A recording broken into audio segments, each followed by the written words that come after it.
1774 সালে আজকে দিনে কলকাতায় হাইকোর্ট প্রতিষ্ঠিত হয়। 1871 সালে আজকে দিনে প্যারি কমিউন প্রতিষ্ঠিত হয়।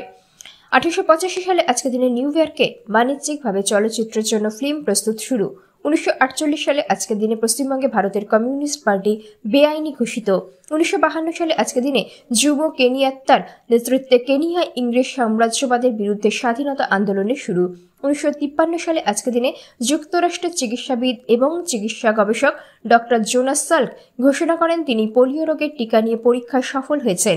1979 সালে আজকের দিনে মিশরের প্রেসিডেন্ট আনোয়ার সাদাত এবং ইসরায়েলের প্রধানমন্ত্রী মেনাচেম বেগিন যুক্তরাষ্ট্রের মধ্যস্থতা এবং একটি শান্তি চুক্তি স্বাক্ষর করেন।